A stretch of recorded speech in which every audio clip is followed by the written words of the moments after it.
Sidang pra-peradilan Peggy akan kembali dilanjutkan besok dengan agenda pembuktian dengan menghadirkan saksi serta ahli. Lalu apa yang sudah dipersiapkan tim kuasa hukum Peggy dan bagaimana pakar hukum membaca peluang Peggy bebas atau dibatalkan status tersangkanya lewat pra-peradilan?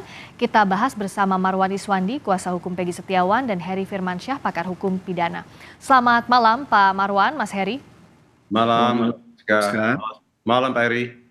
Pak Marwan, Assalamualaikum. Waalaikumsalam. Waalaikumsalam. Selamat Wabarakatuh. malam. Saya ke Pak Marwan dulu. Dari pihak Anda kenapa begitu yakin bahwa penetapan tersangka Peggy ini tidak memenuhi syarat formal dalam penetapan tersangka sehingga permohonan pra-peradilan pihak Anda bilang yakin akan diterima oleh majelis hakim? Yakin, Mbak? Karena satu, Mbak. Yang di DPO kan kemarin itu bukanlah Peggy Setiawan. Yang di DPO kan adalah Peggy alias Peron. Hmm, Alamatnya berbeda, ciri-cirinya berbeda, umurnya berbeda. Ini sudah jelas menurut kami salah tangkap. Nah, nih, yang satu. Yang kedua, Mbak, oke. Peggy Setiawan ditangkap dan langsung dijadikan tersangka pada tanggal 21 Mei 2024 tanpa melalui proses yang sebagaimana sesuai dengan Perkap dan peraturan Kabareskrim. Nah, yang ketiga, Mbak, yang menjadi bagi kami alat bukti yang dilakukan yang ditunjukkan oleh pihak penyidik itu alat bukti menurut kami yang sangat lemah. Contoh, Oke. ijazah, KTP, foto, apa hubungannya sama kasus pembunuhan. Sementara Muhammad Rizky alias Eki meninggalnya karena dipukul menggunakan benda tumpul mengenai di rahangnya, Mbak. Oke. Kalau penyidik bisa menunjukkan benda tumpul tersebut ada sidik jarinya klien kami, baru saya katakan jempol. Oke, kalau begitu. Ini tidak ada, Mbak. Sangat lemah. Yang penting saya minta hakim benar-benar independen tanpa merasa ada tekanan. Itu aja, Mbak. Baik, saya ke Mas Heri. Dari tadi apa yang disampaikan oleh Pak Marwan, bagaimana untuk membuktikan tadi bahwa secara formil penetapan tersangka Peggy itu tidak sesuai. Kalau dari tadi Pak Marwan bilang ada error in persona, bukan Peggy ini yang dimaksud. Lalu juga dikatakan bukti dari kepolisian itu tidak cukup untuk menjadikan Peggy sebagai tersangka. Bagaimana untuk membuktikan ini di persidangan pra-peradilan? Karena ini belum masuk pokok perkara ya Mas Heri?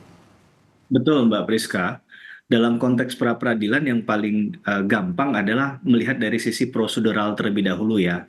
Apakah tertib administrasi dilakukan, rangkaian tindakan dari penyidik itu sendiri sudah dilakukan berdasarkan pedoman yang diatur dalam Kitab Undang Hukum Acara Pidana, atau tadi yang juga disebut oleh Pak Marwan, misalnya aturan internal dari kepolisian.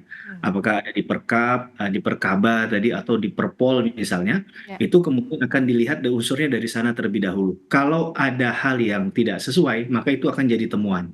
Nah, berkaitan dengan penetapan tersangka ini kan berarti kita akan memperbincangkan minimum 2 alat bukti, Pak Ya. Priska, dari 5 alat bukti yang sah dalam pasal 184 KUHP. Nah, tentunya penting kita untuk melihat jawaban dari pihak termohon, yaitu pihak dari Polda Jawa Barat besok ya, yang akan dibacakan. Nah, kita akan mengetahui apa dalil yang disampaikan berkaitan dengan minimum 2 alat bukti. Nah, inilah pentingnya pra-peradilan, Mbak Friska. Biasanya dalam hal dahulu sebelum objek pra-peradilan itu diperluas dengan adanya penetapan tersangka, seseorang itu kadang juga nggak tahu dia kapan dan mengapa dia kemudian menjadikan tersangka. Dengan data apa secara yuridis tentunya. Karena dalam konteks hukum acara pidana ini kan kata menetapkan tersangka dengan menemukan tersangka itu berbeda, Mbak Friska. Oke. Menemukan itu sifatnya fisik. Nah, kemarin kan Peggy dikatakan DPO kan? Ya. Nah, dalam konteks dia menetapkan tersangka berarti harus ada rangkaian proses yuridis yang kemudian muncullah akhirnya penetapan tersangka oleh pihak penyidik kepada seseorang tersebut. Nah, maka dia diduga melakukan tindak pidana sehingga ujungnya ada pertanggungjawaban pidana. Kira-kira begitu, Mbak Priska, dalam Oke. membaca peradilan ini begitu. Artinya kalau dari sisi Pak Marwan, apakah Anda melihat ada proses yuridis tadi seperti yang disampaikan Mas Heri yang dilewati oleh penyidik dalam penetapan tersangka Peggy? Banyak sekali, Mbak. Sangat banyak. Apa saja misalnya? Contohnya, Pak, klien kami ditersangkakan dulu baru dikumpulkan alat bukti, Mbak. Dan Anda punya buktinya itu? Ya jelas dong. Tanggal 21 kok dia langsung ditangkap, langsung ditersangkakan. Hmm. Oke, pada saat Mbak. itu kondisinya Peggy belum didampingi oleh kuasa hukum atau siapapun itu begitu ya? Bagaimana Belum, Mbak, prosesnya? belum, Tolong belum, diceritakan. belum, Mbak, belum. Dan banyak, Pak, banyak kejanggalan, Pak. Banyak kejanggalan yang luar biasa bagi kami, Mbak. Untuk kasus si Peggy Setiawan ini, Mbak. Oke, kalau polisi, Tapi, kan- ya silakan, silakan. tapi nanti, Mbak, kami bongkar waktu di Persidangan. persidangan keterangan dari ahli, Mbak. Oke, nah ahli apa saja yang disiapkan? Kalau dari pihak Anda secara detail pasti tidak akan dibuka di sini, tapi ahli apa saja yang bisa menguatkan bahwa secara formil penetapan tersangka Peggy tidak sah? Kalau kami ahli pidana aja, Mbak. Hmm, Tetapi, Mbak, ya, baru saya sampaikan sini, dari pihak Polda aja dia tidak ada saksi yang dihadirkan. Dari pihak Polda. Dan kami pun memang benar-benar kami optimis dalam perkara ini, Mbak. Polda itu, Mbak, berkasnya tebalnya begini, Mbak. Tetapi dibalikin oleh kejaksaan. Kami cukup 35 halaman untuk menghadapi Polda ini. Oke, nah Mas Heri, kalau ada ahli yang dihadirkan di sidang pra peradilan, lalu ada saksi juga kalau dari pihak yang pemohon maupun termohon, ini bagaimana membedakan konteksnya dengan pembuktian pada proses pokok perkara? Apa-apa sebenarnya yang bisa digali untuk membuktikan bahwa penetapan tersangka ini tidak sah? Ya, nanti kita akan melihat gaya telikung juga dari hakim yang mulia yang memimpin sidang ini ya. Apakah beliau memang strict pada aturan pra peradilan hanya bicara pada ranah hukum formal saja, berarti hanya prosedural sifatnya, atau kemudian akan tergelitik sedikit untuk membuka tabir dalam konteks menggali kebenaran material, maka akan bicara dalam sisi materialnya sedikit, Mbak, walaupun tidak langsung pada pokok perkara. Oh, Misalnya misalnya gimana? dianalogikan begitu ya, Hmm, disamakan atau dikisahkan dengan sebuah cerita yang itu tidak langsung pada misalnya tersangkanya Peggy Setiawan saat ini mungkin disebut si X misalnya, ya. tapi alur ceritanya persis mirip dengan apa yang terjadi pada saat ini. Saya pernah menemukan itu dalam beberapa konteks pra peradilan begitu ya, ketika saya menjadi ahli. Nah, tentunya ini kembali lagi kepada pimpinan sidang tersebut. Hmm. Kalau yang mulia pada hakim pra peradilan yang hakim tunggal pada saat ini kemudian tidak berkenan, kemudian misalnya dia mengkat hal-hal semacam itu, maka nggak akan mungkin bisa sampai ke arah sana tuh.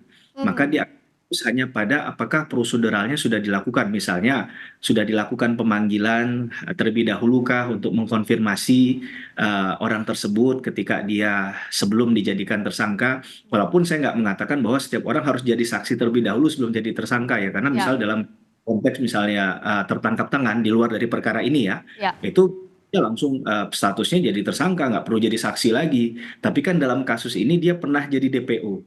Maka yang perlu diurai adalah dalam konteks menunggu dalam hal ini selama 8 tahun, apa yang sudah dilakukan oleh pihak kepolisian sehingga kemudian momentumnya baru berapa bulan belakangan yakin bahwa si Peggy Setiawan inilah yang dicari selama ini.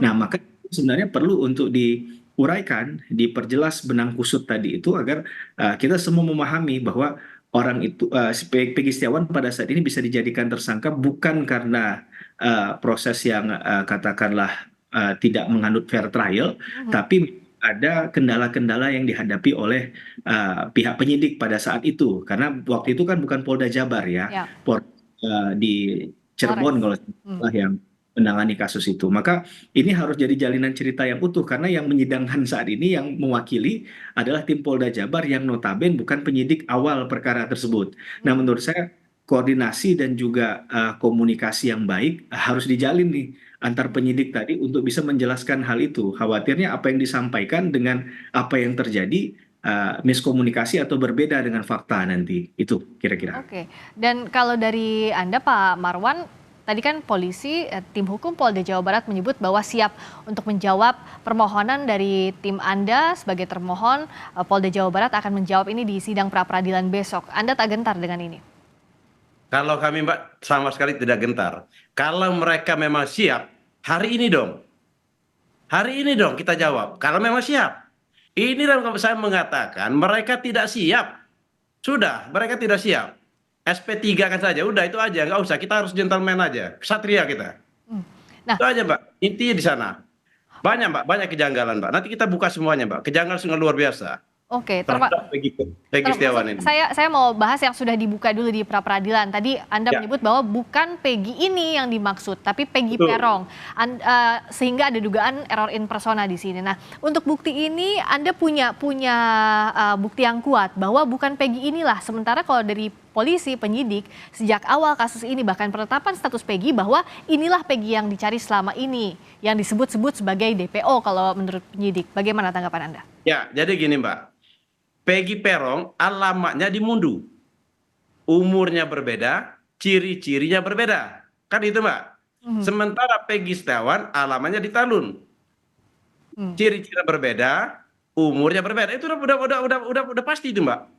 Udah pasti. Tanggal lahirnya juga berbeda.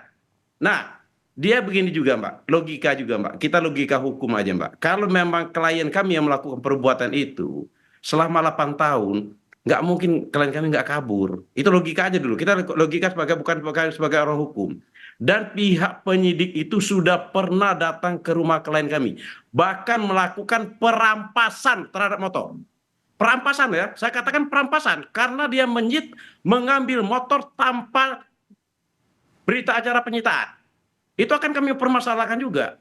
Dan bahkan penyidik Polda Jawa Barat ini suatu saat kami permasalahkan juga. Akan kami laporkan ke Propam karena dia mentersangkakan klien kami tidak sesuai dengan perkap. Akan kami permasalahkan nanti Pak. Tapi nanti kami bebaskan dulu Peggy. Oke, itu Pak. hal yang nanti yang fokusnya adalah pra-peradilan ini. Nah Mas, Ya. jadi yang menarik begini. Kan dalam penetapan tersangka seseorang minimal 2 alat bukti dari 5 alat bukti yang ada di KUHP. Tapi pada praktiknya kan bisa jadi ini saling berkelindan. Artinya begini, apakah bukti yang menetapkan Peggy sebagai tersangka ini betul-betul mengarah kepada kasus pembunuhan Vina dan Eki? Karena yang juga masih jadi pertanyaan sekarang di publik, kenapa bukti yang ditunjukkan misalnya tidak ada bukti yang langsung merujuk pada peristiwa pembunuhan Vina dan Eki. Nah, bagaimana majelis hakim kalau dalam posisi hakim bisa menilai hal ini dikaitkan juga dengan sisi formilnya? Ya. Makanya Mas Heri, Saya- silakan Mas Heri. Oke. Karena itu tadi disampaikan dari awal kasus ini kan menggunakan metode scientific crime investigation ya, Ya. Mbak saya. Kalau kita mengacu pada scientific crime investigation, maka perkara ini sebenarnya alat buktinya agak sulit begitu ya untuk dipenuhi. Maka menggunakan pendekatan metode tadi. Kita sepakat dulu di poin tadi. Oke. Nah, dalam konteks bahwa berkaitan dengan alat bukti, ini nanti yang saya bayangkan adalah penyidik akan tetap menyatakan bahwa apakah penyidik itu salah dalam menetapkan alat bukti. Dalam konteks begini, bahwa kewenangan untuk menetapkan alat bukti itu ada di mana sih, ada di siapa sih gitu. Ini kan yang akan jadi bahan mereka untuk mengolah, untuk mengatakan bahwa apapun yang mereka dalilkan, yang mereka sampaikan itu adalah bagian dari alat bukti. Ya. Ditingkatkan siapa yang berhak kemudian menilai, menakar bahwa ini alat bukti yang sah atau tidak. Nah, kira-kira itu nanti Mbak Friska yang kemudian jadi bahan untuk materi hakim untuk menilai. Karena kalau sudah masuk ke pra-peradilan kan nanti tetap hakim yang akan menilai itu semua ya, yang menakar bukti tadi. Walaupun ini di tahapan di penyidikan. Nanti kan ini akan dipakai dalam proses pengadilan kalau ini masuk pada pokok perkara. Jadi sebelum perkara dalam hal penetapan tersangka butuh 2 alat bukti tadi. Ya. Maka pertanyaan besarnya sekali lagi adalah 2 alat bukti ini sudah sah atau tidak yang didasarkan pada kewenangan yang dimiliki oleh penyidik. Maka kita akan melihat apakah yang dilakukan tadi itu prosesnya sudah berdasarkan Kitab Undang Hukum Acara Pidana atau tidak, berdasarkan prosedur formil yuridis atau tidak. Karena kalau tidak maka bisa abuse dia. Nah, kalau dia abuse maka tindakannya tadi bisa cacat hukum. Kira-kira itu yang akan jadi bahan dari materi hakim dalam menilai. Gampangnya tadi saya katakan, SOP-nya sudah dilaksanakan apa belum? Ya. Haknya juga diberikan secara equal, secara utuh atau tidak, cover both side lah katakan. Ya. Dia diberikan hak untuk konfirmasi terlebih dahulu kah, pembelaan kah, menjelaskan kah, dan kemudian walaupun nanti ada pertanyaan besarnya, apakah ini penetapan Peggy ini cepat atau tidak? Ya. Di hukum acara pidana nggak ada pengaturan harus berapa hari dalam proses itu kemudian ditetapkan menjadi tersangka. Ya. Maka kita tunggu jawabannya kalau bicara tentang ini sudah tepatkah untuk penetapan tersangkanya dalam konteks hari Jadi kita nggak akan Baik. menghitung hati, saya rasa begitu. Baik, apakah cacat hukum secara formil atau tidak penetapan tersangka terhadap Peggy Setiawan ini akan dibuktikan di sidang pra-peradilan yang besok juga masih akan dilanjutkan. Terima kasih waktunya Pak Marwan Iswandi, kuasa hukum Peggy Setiawan. Terima kasih juga Mas Heri Firmansyah, pakar hukum pidana. Selamat malam. Terima kasih, Mbak.